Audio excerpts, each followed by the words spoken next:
Someone just drove by my house really slow. I don't like that. Go away. Stranger danger.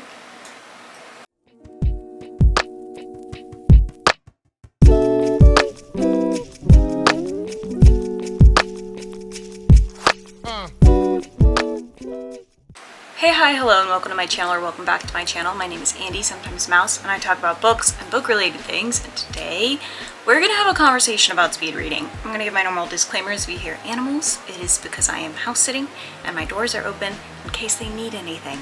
So if they're loud, I live in a zoo. With that being said, let's get that show on the road. Yeah, this is not my normal format, but it's because this is not my normal kind of video. I've filmed this video a couple of times already. I have a hard time with this conversation because it continues to be very frustrating to me. So let's talk about speed reading, but I have to get through a few things before I talk about how I manage to do the reading that I do. I am going to try and list out in the description box the timestamps for each section, and I have named these sections, and I'm going to try and label these sections. This lighting is bad, hold on, that's better. I'm going to try and label these sections, so on and so forth, but I have to get through some disclaimers and that kind of thing. So the sections that we're going to be going through today are my disclaimers about my own reading, the problems with this conversation as a whole, how I read, and then how I annotate, review, and track my reading. Let's give Cotter a minute to finish drinking her water. Let's take a water break. Cotter's taking a water break. We're taking a water break. Okay, so my disclaimers. First and foremost, I work in tech. I can I can read during work, meaning I can read physical books. I always keep one on my desk or an ebook, but I have the Kindle app on my work computer. I can listen to books all while I'm working. The reason for that is because if there's downtime, if there's nothing for me to be doing, then I have the time to read. I may as well be reading. A lot of the time people in the job that I work in are watching TV, like Netflix or YouTube or something while they're working. I just happen to listen to audiobooks while I'm working. I do also listen to audiobooks on 3 times speed. This is not to bulk my reading numbers personally, and I want to clarify that this ongoing conversation and the way that people treat it has given me a level of anxiety to the point that I don't want to share my reading numbers so much anymore, and that kind of sucks because I like talking about stats. Data makes me really happy, and so that sucks. The second disclaimer is that I am neurodivergent and I have PTSD. That means my memory works a little bit differently than other people. I genuinely have a very bad memory problem. I've talked about this with my friends and stuff, and I make jokes about it online, but it genuinely is, it's bad. With regards to reading specifically, I'm capable of telling you point by point what happened in the plot. I can remember quotes directly, and I could, tell you the writing style and the pieces that I really liked about those things, but I couldn't remember the characters' names to save my life. It takes me like 3 years of a new niece or nephew's life for me to remember their names. I forget names all the time, even important names. The names of the animals that live in this house, I forget them all the time. Alright, it is what it is. We have one black and white cat. His name is Oliver. It's taken me months to remember that that's his name. And I'm not spending months with these books, so I'm not going to remember everybody's names. My third disclaimer is that I do have aphantasia, so that means that I cannot visualize things. I don't see things in my mind when I'm reading, or in general. I don't know if that makes me read any faster or not, but it is what it is. That is a disclaimer that I feel personally is necessary to include. Also, my visual reading word per minute speed is between 600 and 650 words per minute, and that is with full comprehension. I was tested on it growing up. I was tested on it as an adult. I regularly take word per minute tests online just to make sure. Those are the disclaimers. On to the problem with this conversation. This conversation is inherently frustrating because even if your intentions are to be kind or to celebrate or to be in awe of speed readers, it inherently opens the door to an ableist conversation or to just downright be people being assholes. That's not necessarily the person who spoke with kind intentions' fault, but there is a level of awareness that I think everyone should have. Additionally, there is also a level of awareness that people should understand that jokes don't translate well over the internet, and we'll get to that in a minute as well. A lot of the ableist takes that I've seen with regards to speed reading is audiobooks don't count. I think this one is kind of obvious about why this is inherently ableist. Some people have vision impairment. Alright, done with that one. It's probably a picture book or a graphic novel. Who cares? It's not your reading goal. It's not your reading numbers. Saying such and such doesn't count, whatever, for you. It feels like that sound on TikTok where they're like, for you. That's what that feels like to me. It's like, okay, maybe for you and for the way that you track things, but not for me personally. They can't even remember XYZ about what they're reading. I just talked about this.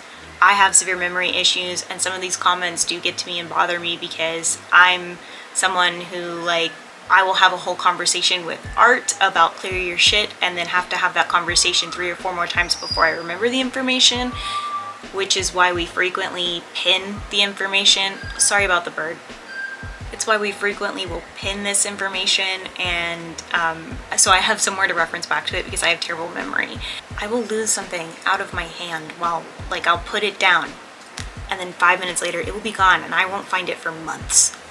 My memory is horrendous. And that, it's an insecurity of mine, and I'll totally own that it's an insecurity of mine. It's why I do the kind of annotating stuff that I do for reading. So basically you're being a dick. They must be superhuman. I know that your intentions are to be, like, in awe and kind with these kinds of comments, but it just kind of makes, you're kind of othering people who read fast, and it feels weird. Like, if I was saying that about slow readers, like, oh, have you read The Tortoise and the Hare? And how the tortoise was the winner in the end? You're kind of like, that guy. Cool. It just feels weird. Also, I think that that's a really important note to make. If I made any of these statements about slow readers, people would be beyond pissed. Reasonably so. But no one's making them, so they must not have a life. Now, this is one that was said to me directly, and the person was totally joking, and I didn't catch it. I didn't know that they were joking because I had already been dealing with people being assholes. This was at the end, this was in December, so, you know, everybody's posting their whatever. I had been intentionally not posting my reading for the year up until the very end of the year because I knew that it was gonna need me to have some spoons to kind of handle that conversation. And so I had posted mine with the, I've never had a single thought in my life. And someone said, haha, how do these people have any kind of life or whatever? I didn't even think they said haha. And I was pissed because I was like, actually, I work a full-time job and I have 2 part-time jobs and I'm married and I see my family regularly, thanks. Because they also said something about seeing your family and friends. They apologized. They were like, I'm sorry, I shouldn't have said this. We've never had an interaction before. There was no reason for you to understand that I was joking, which is correct. And I think this is a huge issue with conversations on Twitter and conversations around this specifically, even, is that some people are like, you should just make, like, they're clearly joking to you. They're clearly joking to you. That doesn't necessarily mean that someone else is going to read it and translate it as a joke. Unless you put tone indicators, which not everybody uses. I don't use them enough, and I should. Not everybody's able to know. English is not everybody's first language, and so sometimes things might come across in a different way when they translate it to their language. Like, there's so many different pieces that come into a conversation like this, and Twitter is not the place because there is no room for nuance. And 2, we can't tell you're joking, babes. We can't always tell. So use a tone indicator if you're making a joke. You're delusional. What? That's just being rude. I don't have really a full statement on that one. You're just being an asshole. And also saying that you only read for clout, which I do. I only read for clout, as seen here. It's so laughable that I made it part of my branding. Because where is the clout? I'm not even monetized on here yet. Where's my clout? I will take it. I'll take it if you're handing it out. Oh, you're not? Because there isn't any clout to be received if you read fast? Weird. Anyway, that's enough of that part of this conversation. Let's talk about how I read, and that's, I know, the reason that most of you are here. So let's talk about how I read, that process, and then we'll get into how I annotate and that kind of thing. I also want to clarify, if you see me looking behind the camera, it's because my notes are up there. Normally I have them in my iPad in front of my face, but they're up there right now. So, sorry. Anyway, water break. Let's talk about how I read. First, as I mentioned previously, I listen to audiobooks on 3 times speed. I work up to that. I don't start at 3 times speed. And I don't recommend anybody else starts at 3 times speed. Unless it's a narrator that you know you've listened to before and you can easily listen to on 3 times speed. I start at 2 times speed and bump it up slowly so that I can understand how, like, where I need to stop.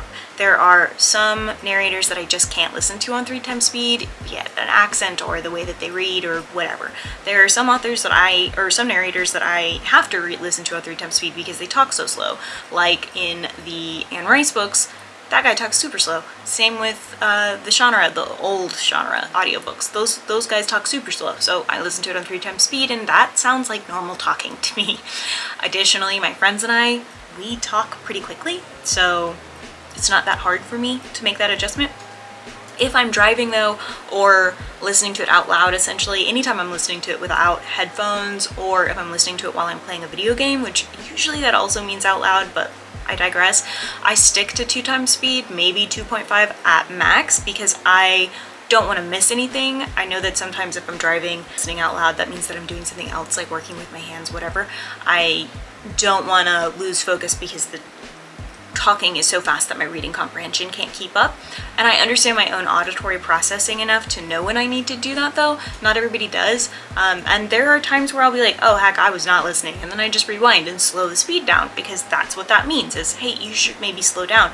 Or I just rewind and then stop listening to the book. I let myself generally read more than 1 book at a time. I don't mean like simultaneously, right? But I mean like on my Goodreads and generally. I usually have an audiobook and either an ARC or a physical book, in this case today, that I'm doing at the same time. This is because my attention span kind of sucks, and it keeps me from getting bored with the book I'm currently reading and feeling like I don't have options, and then I'm just not reading at all, which that's fine if you want to not read, but I personally just enjoy reading. So if I don't have something to read, then I'm frustrated. So but I'm not going to pick up the book that I'm bored with, right? So usually that break from one book and allowing me to read another book allows me to like take a step back from the world, and then I can jump back into it and I'm like, oh, this is exciting again. If my library has them, I don't buy these, let me make this clear, I'm not made of money. But if my library has them, I try to have multiple formats of whatever book I'm reading. So say I have an audiobook, great. I usually will have the ebook also. If I have a physical book that I got in the mail or whatever, I'll try and see if the audiobook or ebook are available from the library. This is because it allows me to read the book whenever. So if I'm in the waiting room, I can either pull out my Kindle or pull out my phone with the Kindle app on it and read it. If I'm laying in bed waiting around, I can read a physical book, like if I'm with my husband and I don't want to listen to my audiobook. If I'm suddenly stuck in traffic for 10 years, then I can listen to the audiobook, and I'm reading during that time and using that time to be, I guess, quote unquote productive. Although I personally don't think of reading as being productive for myself. I think of it as enjoying a hobby, so we'll get to that in a minute. I stopped caring about my reading numbers. And this is a huge part of how I read. I do track for the sake of data because I find data really interesting, and I like to see like surprising things about genres and that kind of thing. And also I'm making my genre blanket this year, so that's going to require me to obviously track that information. But I stopped updating my Goodreads goal. I stopped posting regularly on Twitter about how much I had read. Part of that was also because people were rude as fuck about it, but I just stopped caring, which allowed me to have more fun with it. I also stay in my lane with regards to genres. I know what I like, so I'm gonna stick to what I like. I'm not gonna read a romance about straight people most of the time unless somebody else recommends it to me and I trust their recommendation. I'm not gonna sit around and just listen to a book about straight people being in love, even though I'm in a straight passing relationship. I'm not doing it. I know I don't enjoy those books. I am generally not going to enjoy a straight up contemporary book. I am finding my groove with that and like what kind of contemporaries I do enjoy, but as a general rule, I don't enjoy them. So I'm not gonna read them, because then it'll put me in a reading slump.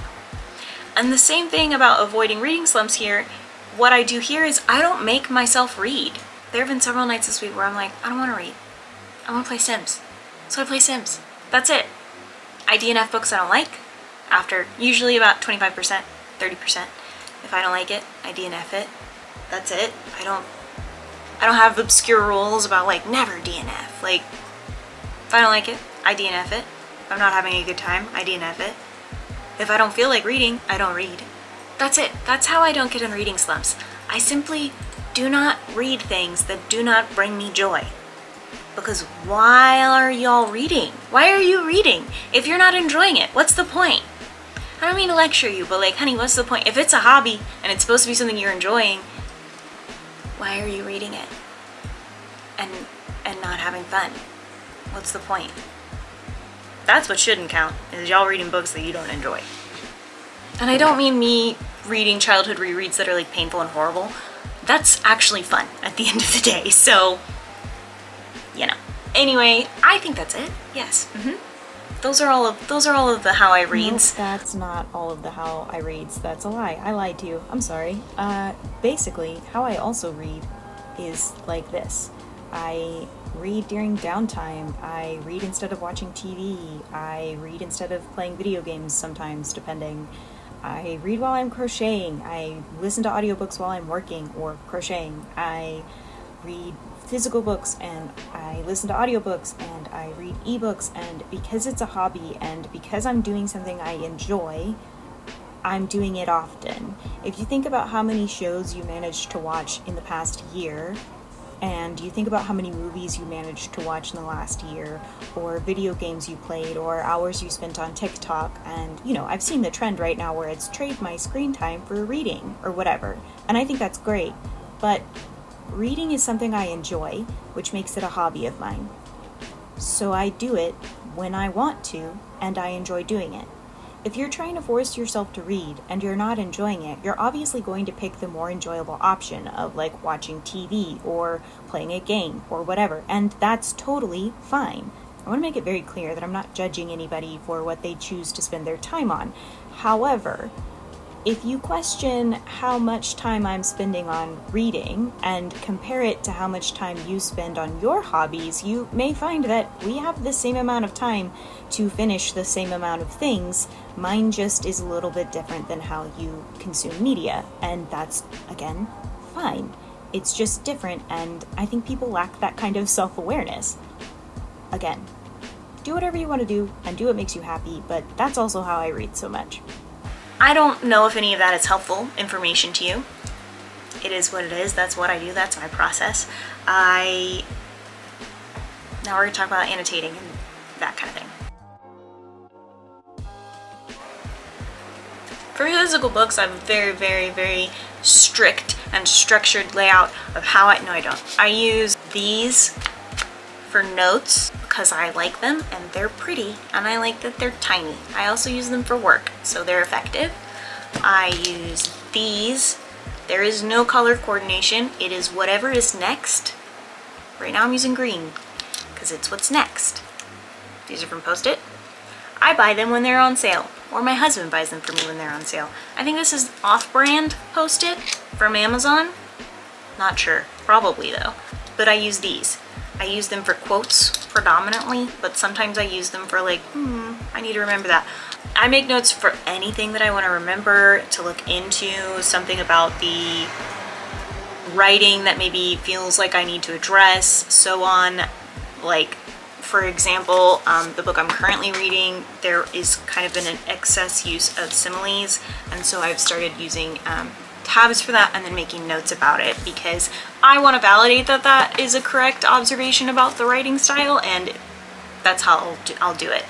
Or like, hey, I put a sticky note inside this page look at it. I have clear sticky notes. I don't use these that often.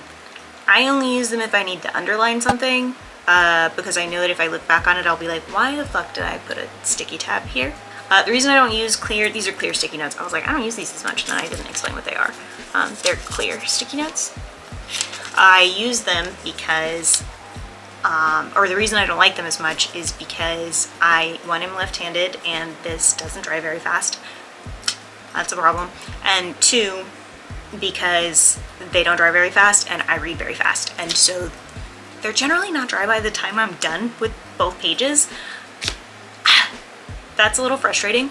I think there's a method of like highlighting it or whatever, and then pulling it off of the page, letting it dry, and then putting it back on the page. But that is way more work than I'm willing to put into it. Sometimes I will just take a picture and highlight it with there's a annotating button on my iPhone.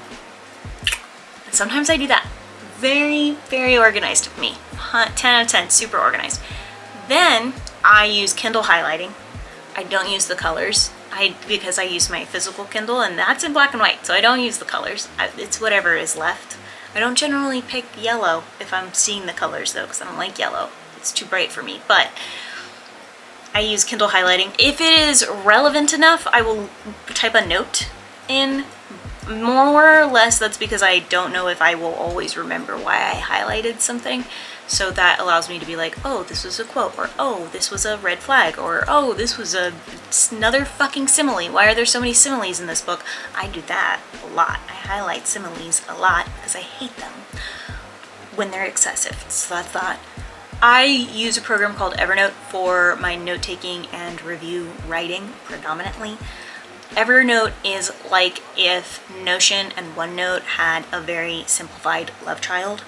I love it for that. It is not free, or I use the pro version anyway. I don't know if there is a free version. I don't use it if there is. I like it because you can have different notebooks like you can in OneNote, but you can also tag things like you can in Notion, and you can also set timers and to-do lists and that kind of thing, again, like you would in Notion. I like it for all of those things, but I also use it for keeping up with my notes from books. I can screen grab stuff and it will upload into Evernote. I can screenshot something, put it in my Evernote for my phone, and tag it with the book title or whatever, and then I have it and I can search things from that. It also will search the image for text that I'm searching. All of that is great. I like it a lot. That's what I use it for predominantly. It makes my life a little bit easier because I was kind of just keeping everything on loose sticky notes, and that was a problem. So now if I write it on a loose sticky note, the sticky note box generally comes back to my desk, and then I transfer it over to Evernote. I like Evernote also because I can access it on my iPad, my phone, and my computer. And again, it does the web capture. I like those features because Notion doesn't look great on my phone or my iPad, and it's kind of hard to use for that purpose. And OneNote, I think, is aesthetically very ugly. And I also can't copy and paste correctly in OneNote. I don't know, OneNote drives me nuts. Yeah, that's what I use for that. I also track my books with two different methods. My TBR is predominantly tracked in my own personal Notion reading directory, which I can provide the link down below, and it will now always be in my bio. This is set up in such a way so that I can see my arcs that I have ongoing, and I can also filter those arcs by like which ones have I read and not reviewed, which ones have I read and reviewed, so on and so forth. I can put notes in there and links and that kind of thing. I have books that are coming out. I have books by length. They're organized by length of books that I want to read and where I can obtain them. So like my library, I have a tag of books, like basically a TBR tag, and I use that TBR tag, go over to the Notion directory, put those books in there, and then it sorts them by length for me, mostly because if I'm looking for a really short book, then I know that it's at the very top. If I'm looking for a long book, I know it's at the very bottom.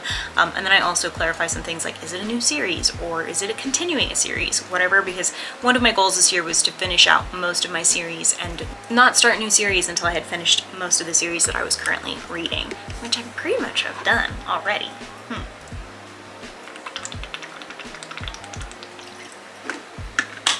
And then for the sake of stats, I use Art's reading tracker because I never got around to making my own. And and arts works well because our brains work in really similar ways anyway.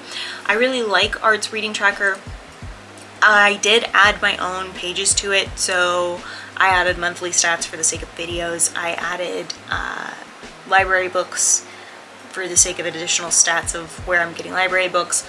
I added a purchases page, and then I also added a publishers page. This is again just so that I could use that for the sake of stats. I am not willing to share my edits unless Art is like, let's collab and make it together, and that has to be entirely Art's thing because this spreadsheet thing is completely Art's thing.